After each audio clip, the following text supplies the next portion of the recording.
Hey guys, welcome back to episode number 2 of Yet Another Guy. So I would like to first thank everyone that commented on the first episode. Of course, there weren't many, but that would be expected, of course, from a channel that was just created. I would like to thank everyone that commented on the video, not only on the YouTube channel, but also I received actually a lot of messages, private messages, and thank you everyone. But by the way, feel free to comment on the video itself on the channel, so that other people can see the messages and also comment on them and so on. But I'm very appreciative of all the messages that I received and comments. So I would like to start probably on the few comments that I received on the channel. One of the comments was giving their own perspective why marriages aren't working that well nowadays, and people are more and more self-centered, and it's a society change that there's a lot of attention to the me, and I completely agree with that, and a lot of other changes in society. But they also mention on that comment that in their opinion they feel that women still are probably the best solution for the stay-at-home mom in this case, and the dads would be the breadwinners, as traditionally they always have been, even if women do help financially with a part-time job, something like that. And I do agree. I think women naturally have, they're more caring with their children. They have more empathy and show love in a more kind of a natural way, I guess. But that doesn't mean that men don't do that as well. And also that there are also women that aren't able to do that and have struggled a lot with that. So, but I do understand that, and it makes sense. The thing is that obviously that contradicts the position of women wanting exactly that freedom to choose a career and not to be the person that stays at home. And so it's kind of, this is obviously a hot topic. Basically what I think is that there has to be complementary, functions. If someone gives from one side, the other one obviously should give from the other side. And regarding still that conversation we had before on the first episode, is as long as this change of roles is respected, then everything works, Like I said, what doesn't work is, you can't have both ways. You can't want to have a career, and do that. And again, look, I absolutely agree with that. And obviously women have that right. But if the roles then change, the man that stays on that position, the man that stays in that role should have exactly the same rights that women have. And obviously, mainly if there is a divorce afterwards, because it's not fair in any way that when things don't work, women have, all this help and are viewed, and rightfully, that they deserve help from their partners, also government subsidies, and even legal help regarding protecting them in that regard. When that situation changes, if the man is the stay-at-home dad, that doesn't happen. So yeah, that was my point on the first episode. But yet again, complementary is really kind of the important point here. Every couple in a relationship or marriage, they have their own characteristics and things that they are better at. For example, if I talk about myself regarding this, I was always the person that was a better negotiator. For example, if a company is trying to sell you something and negotiating a price, I certainly was the person that would deal better with this type of situation. Or also, if the phone company or the internet, whatever, the price went up without us being informed and with no reason at all, I would be the one that would call them and say, hey, what's happening? This is not right, and make things just work. On the other hand, my partner was much better than me, taking care of bills, bureaucracy, making sure that things, were taken care of in a timely manner. And to be honest, I always had a serious problem dealing with anything that is paper, bureaucracy, anything like that. So it was kind of a natural thing. We just, we compensated each other in a very good way. And even with things like the way we would be playing with our child, each one of us would, do different things. She liked very much board games and things like that. And I'm much more, into the physical stuff, as any guy is, and father most of the time. So, that's what I mean with the complementary. And as long as it's balanced, that's the whole point of it. And in fact, a marriage is really about this. It's an agreement of how we will do things and to make it work. It's a contract. It's like, how will this company be successful? Obviously, besides love and company and friendship, all that, of course. But it really has to do with this as well. The other comment on the video was more about how men have so much difficulty in talking and expressing themselves, and that it has to do with social norms that somehow we've learned from generation to generation about how men should act and what is to be a man, and all that type of things. Because on the comment, the person mentioned, I tip my hat to you for being able to talk about these things, as in most men don't do that. And this is exactly why, men also struggle so much. We are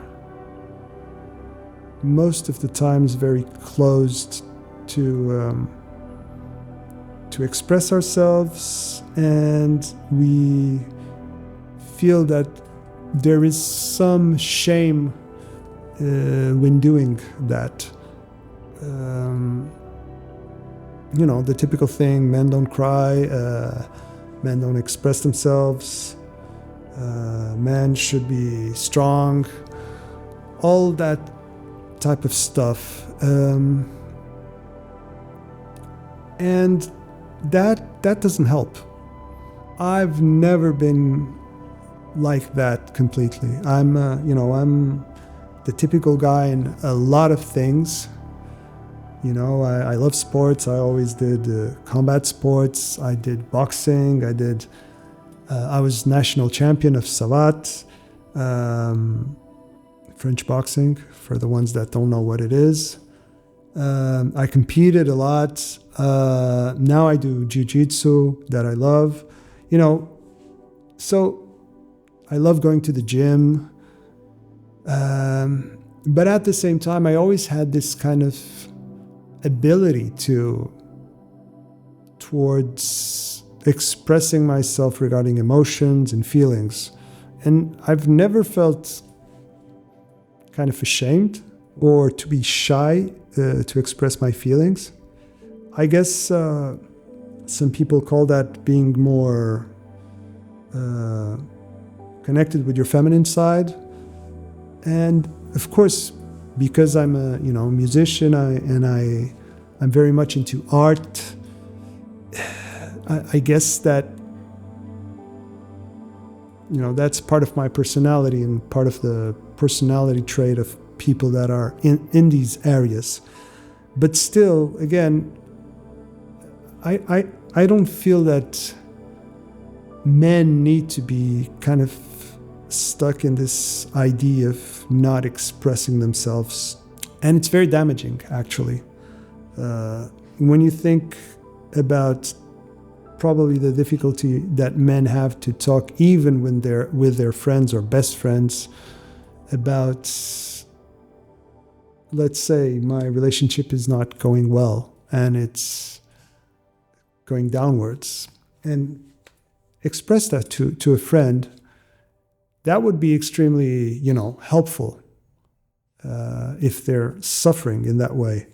But most of the men will, they will hang out with the friends because they need that and they need to vent out, and they will, go for a drink or, just go and hang with them. And they don't talk about the issue.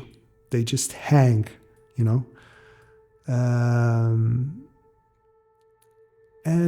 And again, for example, that is related to the situation of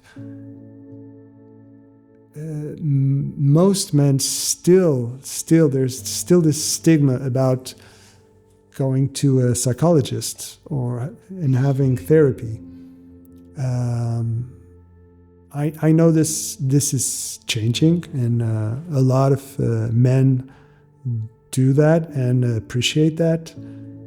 But still, there's this, it takes at least a lot of effort for them to, or things have to be really bad for them to man, I really need help. And I accept having help from a psychologist or a psychiatrist, depending on the situation. And the problem is that because we take so much time asking for help, then things get worse and worse when maybe it wasn't needed. Another thing, for example, for men that is very difficult is, and this is very much because we exactly have these such strong norms about what it is to be a man. The strong guy, the protector. When you age, and it happens to everyone, you start losing some of these qualities. Being strong, being the person that is the protector of your partner or of your children, but you still are that person. But the thing is that physically, you start losing the ability for these things. And it's very difficult for men, for example, to age in that way. Women, it's for other reasons. And of course, I acknowledge that, obviously. Men, it's like we are so stuck into this role that, again, let me give you a example. I always did boxing and jiu-jitsu, like I said. And of course, with aging, you start feeling that you're not able to be at the same level, but you still have that competitive thing inside. And it's so difficult, like in jiu-jitsu, you're rolling with a 21-year-old kid, and I'm 51, so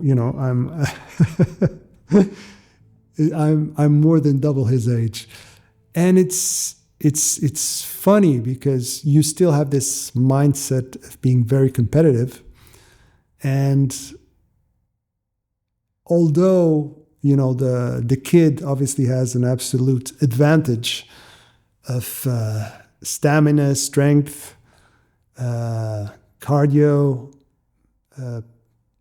muscle power, all that stuff. But you are still like, nope, you're not gonna win. And of course, I think that what we have to do is little by little kind of accepting it's okay. It's okay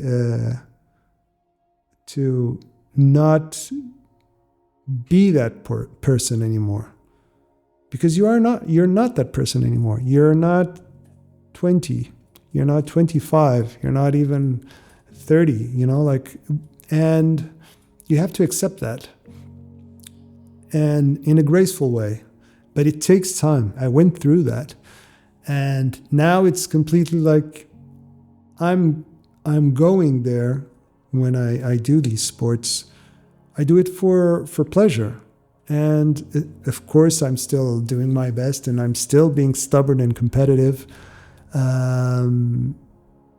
But I have to remember, the point is, I don't want to hurt myself, of course. I would also say, regarding all these, ideas that we have about what is being men, and having a lot of difficulty in expressing ourselves and being connected with our feminine side, I would say be more like water. That phrase that Bruce Lee said, the amazing Bruce Lee, big fan. Basically be more fluid, and it's completely true, being very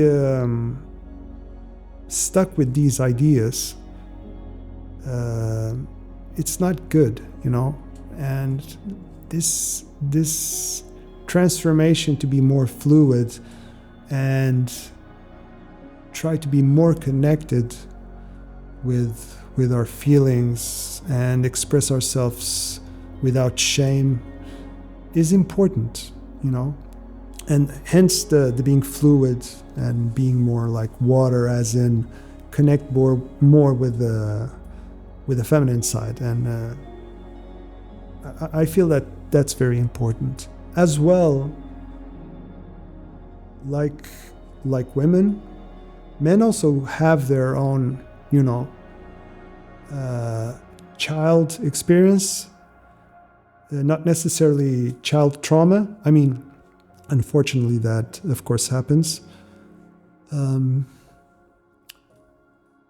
But like everyone, there are things that happen in our childhood that, stay with us.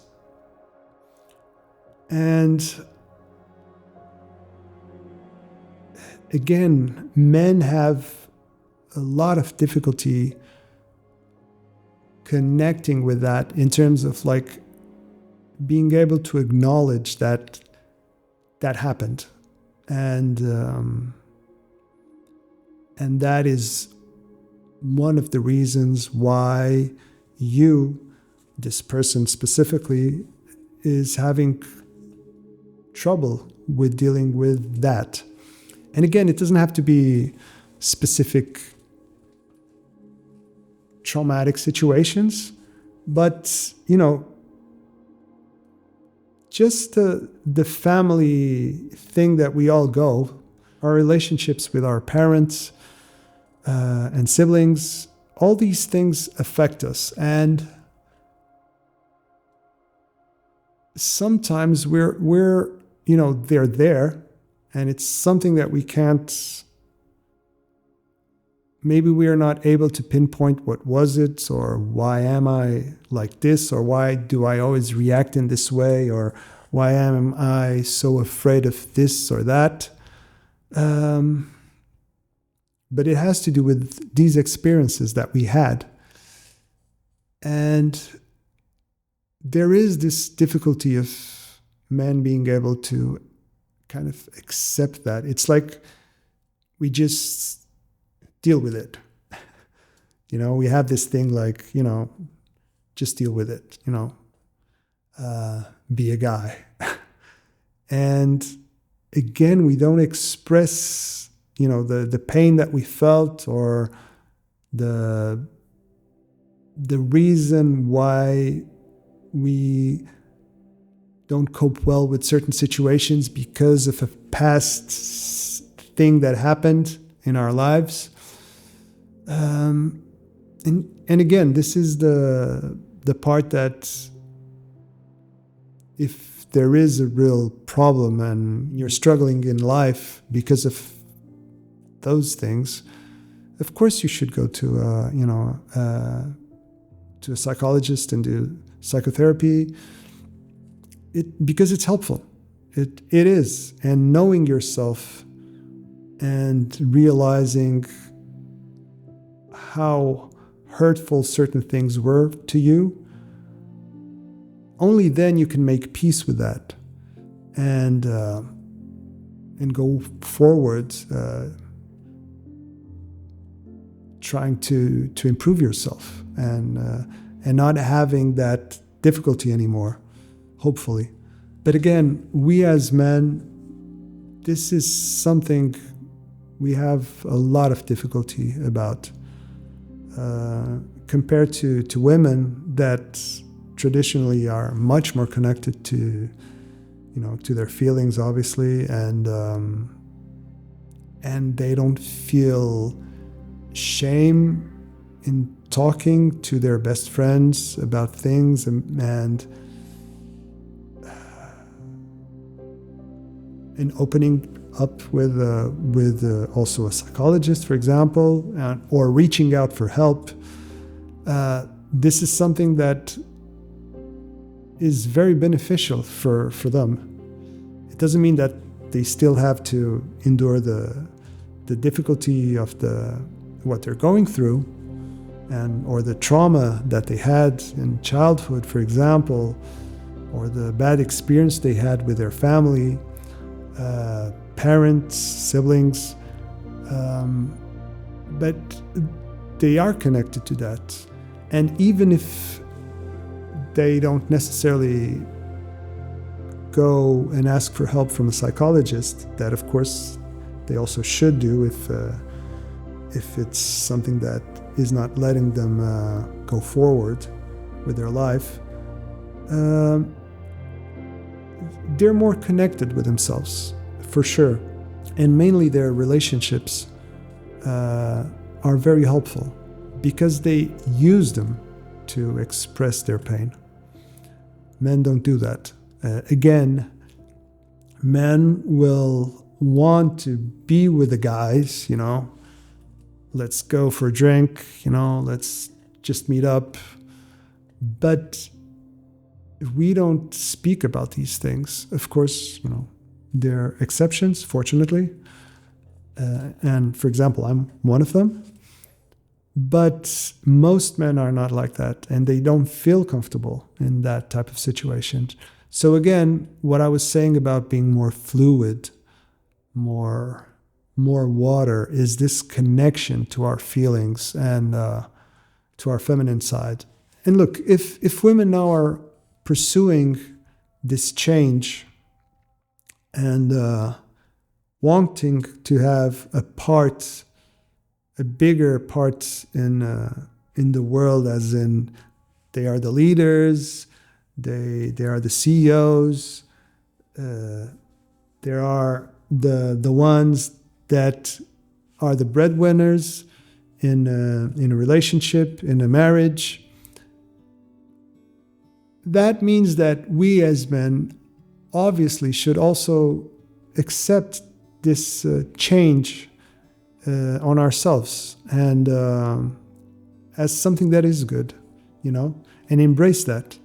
We're not gonna not be men, We're still gonna be the protector, the guy that likes sports and going to the gym and talking to their buddies about the game and guy stuff. But we have to open the door for this connection with ourselves, with our past, and in certain cases trauma, and to improve our lives and to have a better life. Things are obviously changing a lot and have changed a lot in so many ways. And regarding this now, I would like to again do a shout out for a podcast, School of Greatness from Lewis Howes. Is a great podcast, and he's very much into exactly men's health and men's mental health, and he constantly interviews people that they're very knowledgeable and about all these areas that affect men. And I would suggest, if you don't know this podcast, that would be strange because he's so famous at this point. Check it out. It really has a lot of material there that is very useful for us men.